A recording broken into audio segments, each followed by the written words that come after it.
Bien. Alors, ce qu'on va faire, c'est qu'on va aller modifier le style de paragraphe qui s'appelle corps du texte body nouveau avec grande lettrine. Bon, on va télécommander ça à distance, donc il ne faut pas qu'il y ait nécessairement le curseur qui clignote dans ce premier paragraphe. On va prendre la flèche noire et on va cliquer à côté de la page. Donc rien n'est sélectionné. Si vous prenez la flèche noire, vous cliquez à côté de la page, rien n'est sélectionné. On va télécommander le résultat à distance. Vous allez, après avoir cliqué avec la flèche noire, double-cliquer sur le style de paragraphe ici avec grande lettrine. Avec grande lettrine, c'est celui qui m'intéresse, c'est celui qui est utilisé là par le premier. Voilà. Vous double-cliquez. Les options de ce style-là apparaissent. Donc, corps du texte body nouveau avec grande lettrine.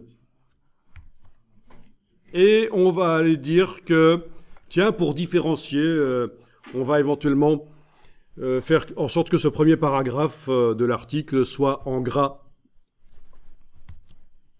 Donc, format de caractère de base, vous allez pouvoir ici indiquer, est-ce que ça va, le Mignon Pro est installé chez vous, je suppose? C'est une police vraiment standard. Style de police bold, avec la case aperçu cochée, vous allez voir ce que ça donne derrière. Et ça ne marche pas, pourquoi? C'est toujours agréable. Ok, alors. Oh, je me suis gouré, évidemment. Ah, j'annule. Mais oui, je me suis gouré de style. J'ai pris celle où il était indiqué style imbriqué entre parenthèses. Et personne ne me l'a dit que je suis en train de me gourer. Pourtant, je fais ça uniquement pour vérifier que vous suiviez. Donc, je recommence. Je clique à côté de tout. Rien n'est sélectionné.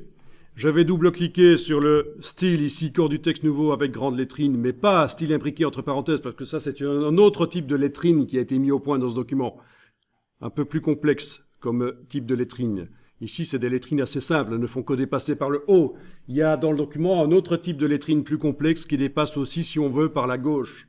Ce qui, normalement, n'est pas prévu dans InDesign. C'est un hack qui a été mis en place.